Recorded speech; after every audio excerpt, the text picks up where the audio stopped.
Magandang umaga sa lahat.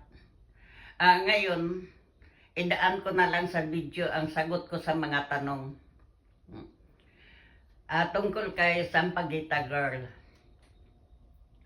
Nakasuot siya ng uniform niya noong high school pa siya. Samantalang sabi college siya, mid-tech.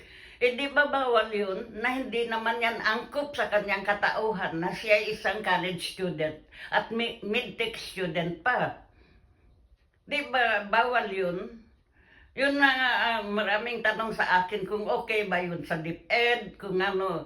Hindi naman yun yung casual na damit Uniform naman yun pang high school, pang senior high school, kung anong uniform yan. Hindi yan uniform sa sa college.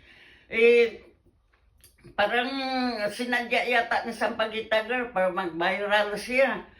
Sino yung yung nag-video sa kanya, yung uploader ng video? Bakit huli yung unang sinita siya ng guard na ilipat siya maglipat siya sa sa pwesto, kasi yung pwesto na inupuan niya hindi pwede para sa kanya kasi maraming dadaan na mga tao, tapos naka-uniforme pa siya na hindi naman yan uniform ng estudyante pang college. Meron nga yung nagpanggap noon na sundalo Meron din nagpanggap na pulis. Di ba nakulong yun? Nakasuhan yun, nakulong yun. Meron din nagpanggap na doktor, nakasuot ng uniforme ng doktor. Tapos na tumanggap siya ng mga pasyente niya. Pero hindi naman siya, titulado as a doktor. Di ba?